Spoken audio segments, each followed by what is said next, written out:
Day 816 of the Ukrainian War Map, also known as the Russo-Ukrainian War. Juzzie here, and today is another update as I take a simplified and down-to-earth approach to some of the most important happenings on the ground in Ukraine.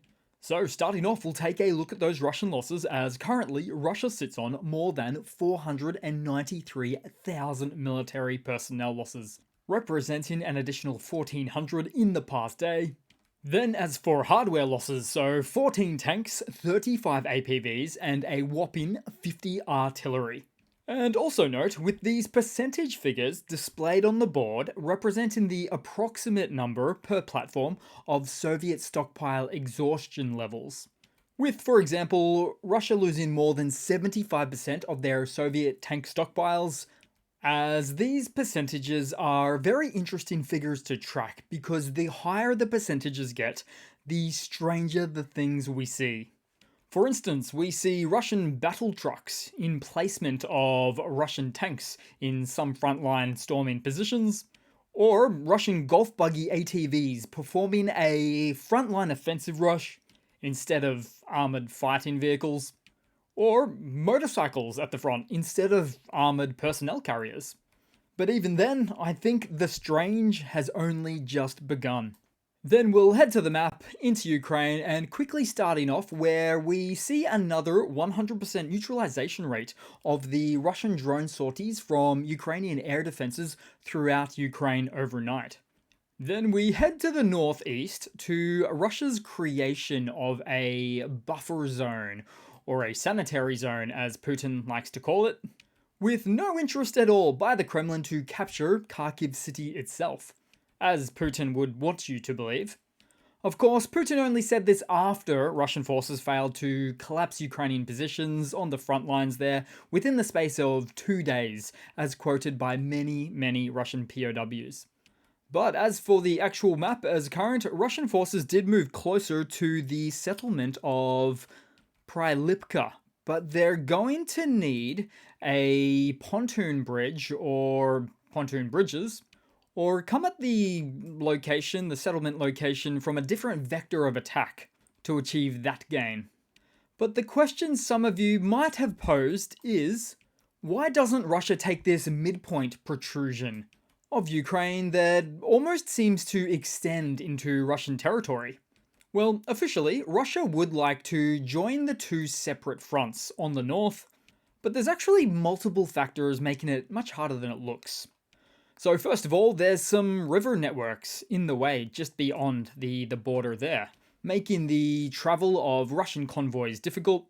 Second of all, the issue is compounded by the fact that there's simply no roads leading to this center point, which would otherwise much more easily assist with the supply and logistics needs of Russia's armed vehicle assortments on any front that they work on.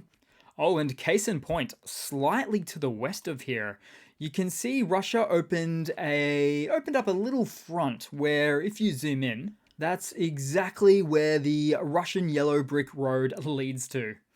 But also, another reason that really stirs the pot and compounds the complexity of engaging on this front midsection is that Ukraine has set up anti-tank ditches right along the border at this point some time ago, which I assume Russia is also aware of.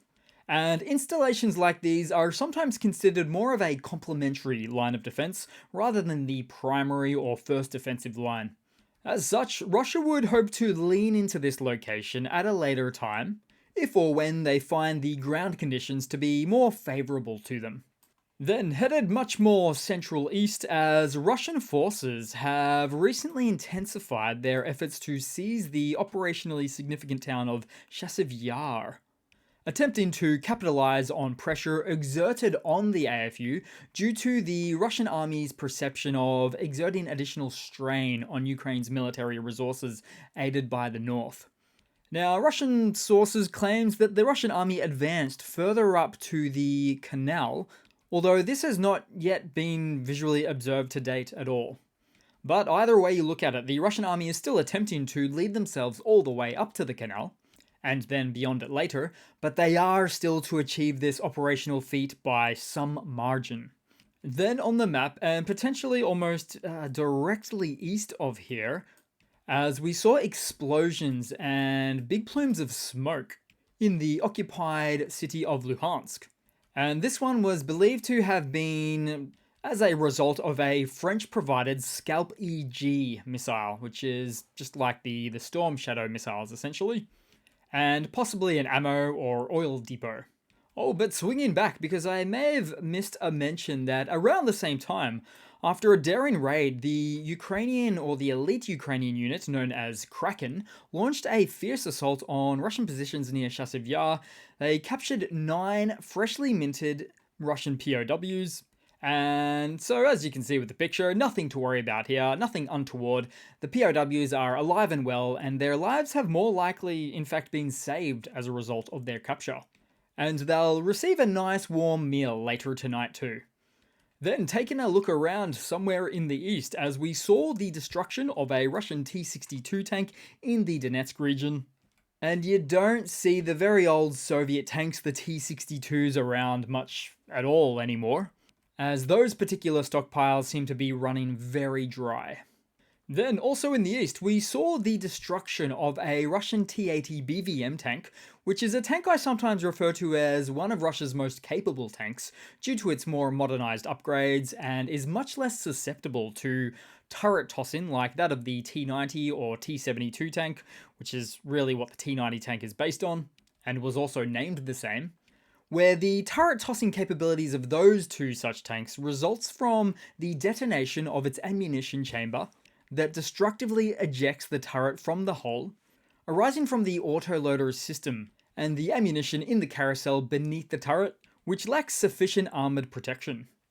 Then we'll head down south on the map to the Black Sea, or thereabouts, as in a devastating blow to the Russian Black Sea fleet, Ukrainian forces reportedly launched an ATACMS missile strike on the Project 22800, the Kharkiv class ship, in the port of Sevastopol, and the attack is said to have resulted in the sinking of the vessel. Now, the ship known as the Cyclone is a valuable asset capable of firing Caliber missiles, and had only been in service since July of 2023. It had a small opening ceremony and everything. As such, the loss of the Cyclone deals a substantial blow to the Russian Navy's capabilities in the Black Sea region. And it's really an interesting dynamic that plays out here, as Russia would never accept a form of peace that includes their losing control of Crimea and the Black Sea. So the very fact that the Russian Black Sea fleet is largely evacuated or destroyed, compounded by the fact that all Russian naval targets are now clearly being in open season or fair game, it really leads to not the type of naval projection of power that Russia would have hoped for in this war. Then headed across to some news for today. So, UK Defence Secretary Grant Shapps announced the urgent allocation of 80 anti-aircraft missiles aiming to reach 100 units by month's end. The aid package also includes vital equipment such as demining systems, spare parts, long-range drones, over 1 million rounds of ammunition, 20 Viking amphibious vehicles, and military clothing. However, Shapps criticises the West's current stance on the war, deeming delays in military aid as nonsensical and warning of the existential battle for democracy at stake. He also linked recent Russian battlefield operations to these delays, stressing the need for swift action. Then headed across to a Russian military mobilization blunder segment today, guys. So, recent interviews with newly captured Russian POWs reveals a brutal and unforgiving military that offers little choice but to fight. Ukrainian counterattacks have yielded prisoners who describe harsh discipline, poor conditions, and commanders seemingly unconcerned with troop survival. Russian tactics involve sending small groups of infantry in armoured vehicles to dig in near Ukrainian positions, forbidding retreat under threat of elimination. And from this information, we also found that Ukraine counters by waiting for these small Russian units to entrench before launching assaults, knowing the attackers cannot withdraw. Russian POW interviews also depict troops fighting with little motivation or support, facing relentless Ukrainian drone attacks and artillery fire. Many in fact claim to have wandered into Ukrainian lines after getting lost.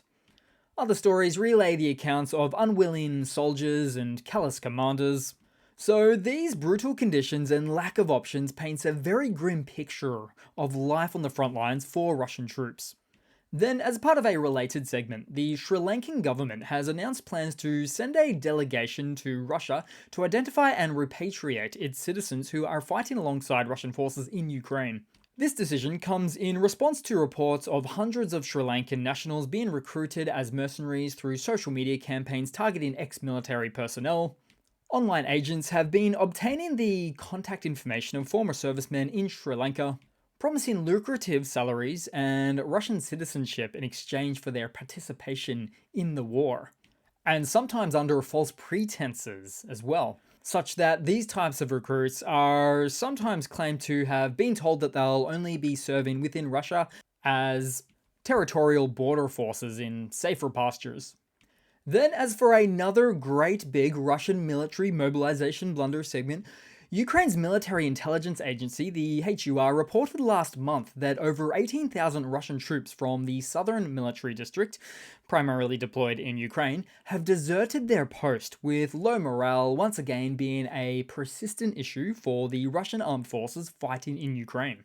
Now, around 12,000 of the deserters belong to the 8th Combined Arms Army, a unit frequently engaged in hostilities in eastern Ukraine. And this figure includes approximately 10,000 mobilized conscripts and 2,000 contract soldiers. That's right, 10,000 mobilized conscripts. They shouldn't even be getting mobilized. Then to add to this, the UK Defence Ministry also noted earlier that while Russian troops in Ukraine mainly comprise of contract soldiers and reservists mobilized upon the war's commencement, conscripts often face pressure to sign contracts. Also, it was noted that the Russian 58th Combined Arms Army has also seen a desertion figure of around 2,500 troops. And in response to this low morale, Kyiv has been actively encouraging Russian soldiers to desert or defect, where Ukraine even launched a hotline many seasons ago. You can call and get assistance surrendering. Then headed across to a lighter segment today, guys. So in a heartwarming display of solidarity and support, Canadian volunteer Paul Hughes, a 59-year-old farmer and hockey coach from Calgary, opened a workshop in Kharkiv where over 300 military and volunteer vehicles have been repaired in just 1 year.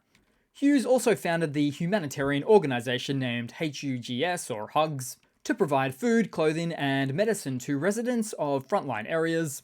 And despite not having Ukrainian roots himself, Hughes said that he had been surrounded by Ukrainian culture since childhood, playing hockey, attending school, and even dating a Ukrainian. He also said that he recognizes the significant influence Ukraine has had on Canada and the desire of many Canadians to help Ukraine resist the invaders. Now, Hughes arrived in Ukraine just weeks after the Russian invasion and has been there ever since, helping people in need. Then headed across to a quick funny to round it all off for today, guys, as we recently saw more of the comedy clown acts of the continued Russian acts of desperation, with Russian MP Mironov proposing to give out occupied Ukrainian lands to participants of the special military operation. But there's a few concerns to this approach. Firstly, the lands they occupy are prone to the fallout effects of, well, a war is going on in the region.